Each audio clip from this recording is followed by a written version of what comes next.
read អាចអានថា read បើសិនជាបច្ចុប្បន្នកាលបើអតីតកាលពាក្យដដែលអានថា read ដូរសំឡេងក៏តែអក្សរសរសេរដដែលឧទាហរណ៍ I read somewhere that this house is haunted I read somewhere that this house is haunted ខ្ញុំបានអាននៅកន្លែងណាមួយថាផ្ទះនេះមានខ្មោចលងបាទ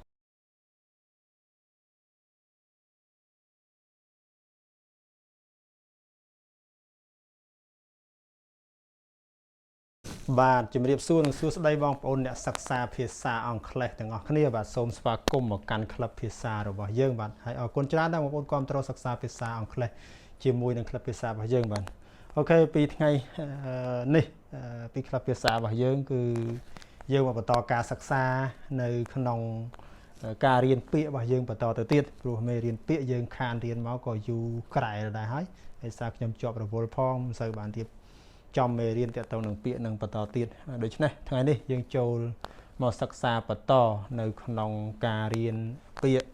គោលដៅរបស់យើងគឺពាក្យ1000ពាក្យដំបូងដែលសំខាន់បំផុតក្នុងភាសាអង់គ្លេសអញ្ចឹងមេរៀនថ្ងៃនេះគឺជាមេរៀនទី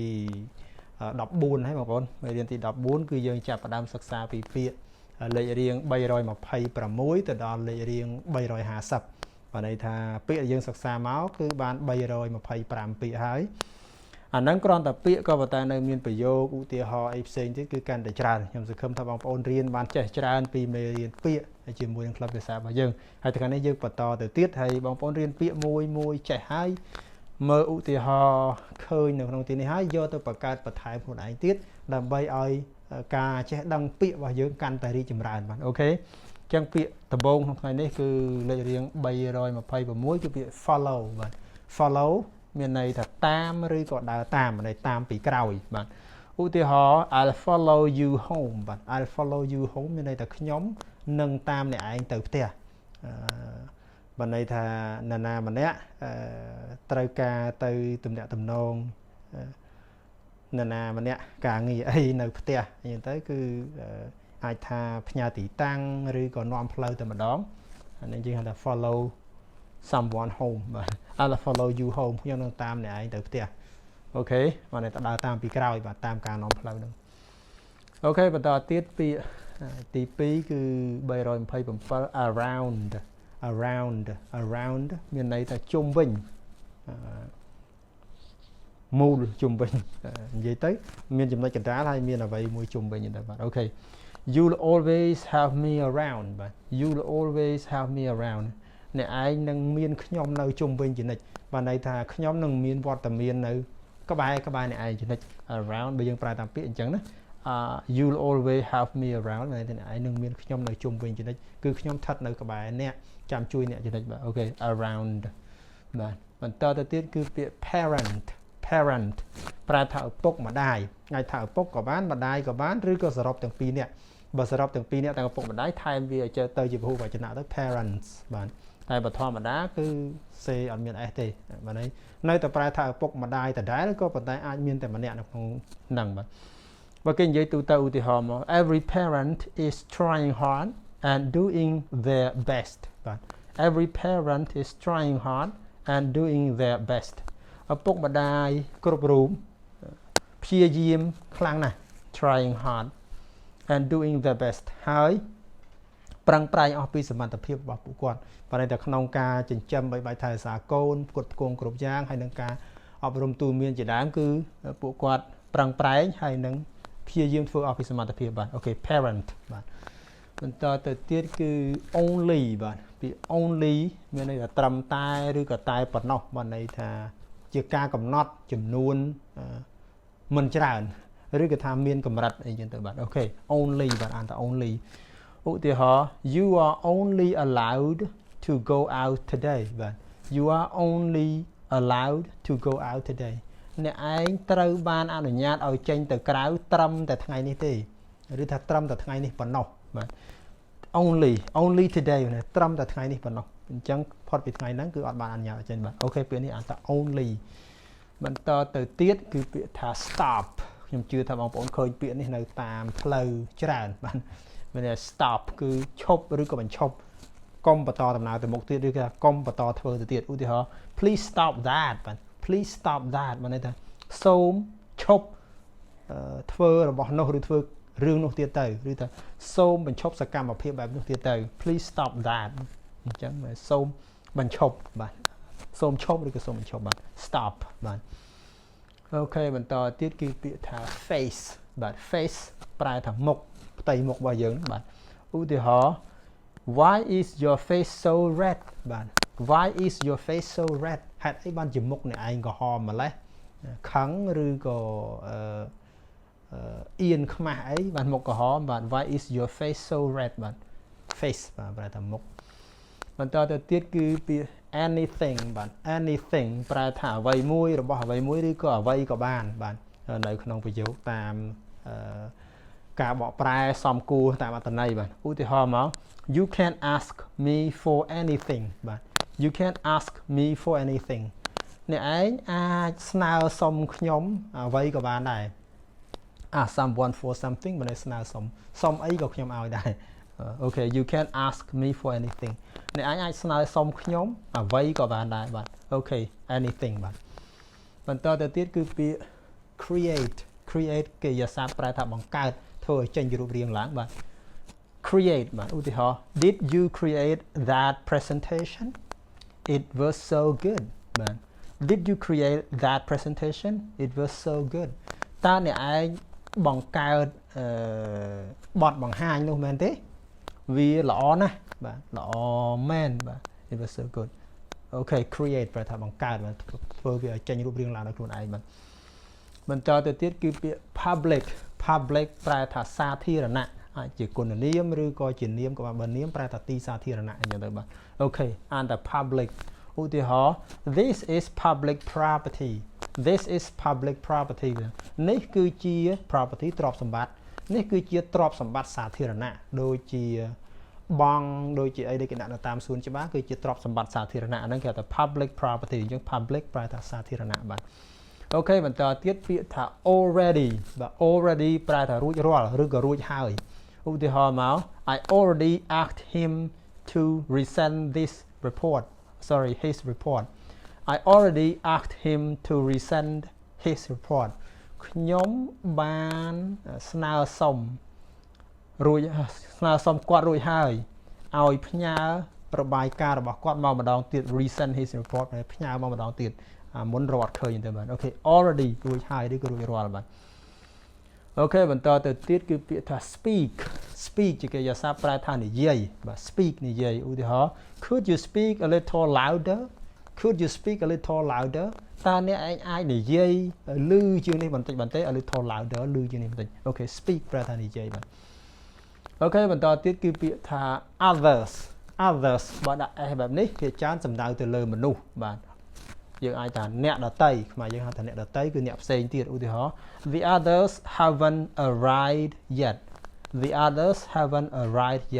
អ្នកដតីទៀតមិនទាន់បានមកដល់នៅឡើយទេគឺគេប្រើទម្រង់នេះ haven't arrived yet មិនថាមិនទាន់បានមកដល់ទេអញ្ចឹងពាក្យ the others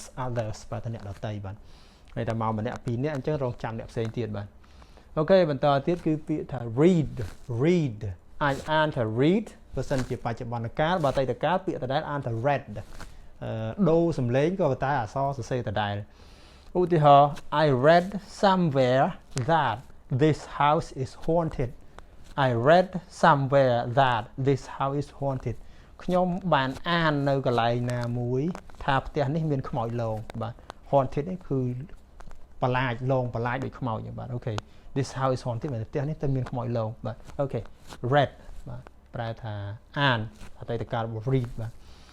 អូខេបន្តទៀតគឺពាក្យថា level បាទ level ប្រែថាកម្រិតឬក៏ថ្នាក់ក៏បានបាទ level ឧទាហរណ៍មក what level are you studying English now បាទ what level are you studying English now តើឥឡូវហ្នឹងអ្នកឯងកំពុងតែរៀនភាសាអង់គ្លេសនៅកម្រិតណា what level ហ្នឹងកម្រិតណាកម្រិតប្រមាណបាទអូខេ level បាទអូខេបន្តទៀតគឺពាក្យថា allow ប្រែថាអនុញ្ញាតយើងជួបនៅក្នុង clear ក្នុងប្រយោគពីមុនមកប្រហែលជាមានច្រើនក៏ប៉ុន្តែយើងអត់ទាន់បានរៀនពាក្យហ្នឹងឥឡូវយើងរៀនហើយបាទ allow ប្រែថាអនុញ្ញាតឧទាហរណ៍ do you allow your kids to play outside the house បាទ do you allow your kids to play outside the house តើអ្នកឯងអនុញ្ញាតឲ្យកូនរបស់អ្នកឯងលេងនៅក្រៅផ្ទះទេអូខេ allow ប្រែថាអនុញ្ញាតបាទបន្តទៀតគឺពាក្យថា add ប្រែថាបន្ថែមឬក៏ដាក់បញ្ចូលក៏បានដាក់បញ្ចូលទៅក្នុងប្រព័ន្ធទិន្នន័យមួយគេហៅថា add ដែរបន្ថែមឬក៏ដាក់បញ្ចូលទៅក្នុងប្រព័ន្ធទិន្នន័យឧទាហរណ៍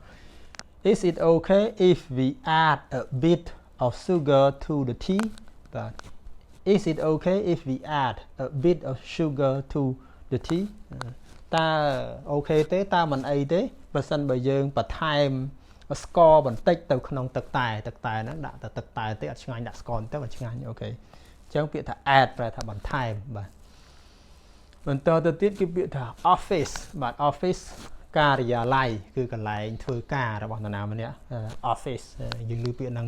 ជាទូទៅជួនកាលចេះតែ office ជាភាសាអង់គ្លេសអត់ដឹងខ្មែរថាម៉េចនិយាយហៅ office ទូទៅខ្មែរគេហៅតែការិយាល័យបាទឧទាហរណ៍ welcome to my office បាទ welcome to my office សូមស្វាគមន៍មកកាន់ការិយាល័យរបស់ខ្ញុំបាទអូខេ office បាទបន្តទៅទៀតគឺពាក្យថា spend ប្រែថាចំណាយលុយចំណាយពេលវេលាក៏បានឧទាហរណ៍ how much did you spend on your last shopping spree how much did you spend on your last shopping spree តើអ្នកឯងចំណាយអស់ប្រមាណនៅលើការដើរទិញអីវ៉ាន់ដោយមិនមានបជីទុកមុនរបស់អ្នកឯង spree នេះគឺបានន័យថាដើរទិញជួបអីទិញនឹងជាអីទៅហ្នឹងវាជាការខ្ជះខ្ជាយមួយយ៉ាងដែរ shopping spree នេះការដើរទិញអីវ៉ាន់ដោយអត់ព្រៀងទុកបាទអូខេ spend ប្រែថាចំណាយគឺសំដៅដល់ចំណាយលុយកន្លែងនេះបាទអូខេបន្តទៀតគឺពាក្យថា door នេះគឺទ្វារផ្ទះទ្វារអីក៏បានបាទឧទាហរណ៍ you left the door open បាទ you left the door open អ្នកឯងទុកទ្វារចំហចោលតែអ្នកឯងបើកទ្វារចំហចោលអត់បិទវិញបាទអូខេ door បាទបន្តទៅទៀតបាទ health ប្រែថាសុខភាពអានថា health មានសំឡេង th នៅក្រោយ health បើសិនបងប្អូនបានបាត់ពាក្យសនៅចុងវាស្មើនឹង HELL អានឹង health ប្រែថានរកវិញក៏ប៉ុន្តែឥឡូវនេះ health ប្រែថាសុខភាពឧទាហរណ៍ you must take good care of your health បាទ you must take good care of your health អ្នកឯងត្រូវតែថែរក្សាសុខភាពរបស់អ្នកឯងឲ្យបានល្អបាទអូខេ health បាទបន្តទៅទៀតគឺពាក្យ person បាទ person ប្រែថាមនុស្សសំដៅដល់បុគ្គលណាម្នាក់អញ្ចឹងទៅបាទ person ឧទាហរណ៍ you are a good person បាទអ្នកឯងគឺជាមនុស្សល្អបាទអូខេ person បន្តទៅទៀតគឺពាក្យថា art ប្រែថាសិល្បៈមានន័យច្រើនអាចថាជាគំនូរឬក៏ជាការច្នៃម៉ូដឬក៏ផ្សេងទៀតដែលកើតឡើងពីការរចនាឡើងគេហៅថាសិល្បៈទាំងអស់បាទ art ភាសាអង់គ្លេសហៅថា art ឧទាហរណ៍មក this is my work of art នេះគឺជាការងាររបស់ខ្ញុំខាងផ្នែកសិល្បៈហើយតែជាផ្ទាំងគំនូររបស់ខ្ញុំឬក៏ជាម៉ូដខោអាវដែលខ្ញុំច្នៃឡើងអញ្ចឹងទៅបាទឬក៏ថាអាចថាវិចិត្រករគេឬក៏ថាអ្នកនិពន្ធគាត់តែងជាបទចម្រៀងឬកំណាព្យអីក៏អាចជា work of art ដែរបាទអូខេអញ្ចឹង art ប្រែសិល្បៈបាទអូខេបន្តទៀតគឺពាក្យថា sure ប្រែថាប្រកាសជាក់ស្ដែងឬក៏ពិតអញ្ចឹងទៅបាទអូខេតាមដានប្រែថាប្រកាសច្បាស់អញ្ចឹងទៅបាទអូខេ Are you sure you want to do this alone អ្នកឯងប្រកាសទេថាអ្នកឯងចង់ធ្វើរឿងនេះតែម្នាក់ឯងចង់ធ្វើកិច្ចការងារនេះតែម្នាក់ឯងបាទ Are you sure តើអ្នកឯងប្រកាសទេបាទ You want to do this alone បាទអូខេ sure ប្រែថាប្រកាសបន្តទៀតគឺពាក្យថា such ប្រែថាបែបហ្នឹងដូចនេះបែបហ្នឹងសម្របតាមឧទាហរណ៍ You are such a brave little boy អ្នកឯងពិតជាក្មេងប្រុសតូចដែលក្លាហានពិតមែនក្លាហានបែបហ្នឹងក្លាហានអញ្ចឹង such a brave ក្លាហានអញ្ចឹងក្លាហានបែបហ្នឹងធម្មតាយើងនិយាយសំណួរនេះ such a brave បូកនឹងគុណនាមអញ្ចឹងមានន័យថាពិតជាយើងប្រែថាពិតជាតែធម្មតាពាក្យហ្នឹងប្រែថាបែបហ្នឹង You are such a brave little boy អ្នកឯងពិតជាក្មេងប្រុសតូចដ៏ក្លាហានមែនអូខេ such បន្តទៀតចុងក្រោយនេះគឺពាក្យ war ប្រែថាសង្គ្រាមបាទសង្គ្រាម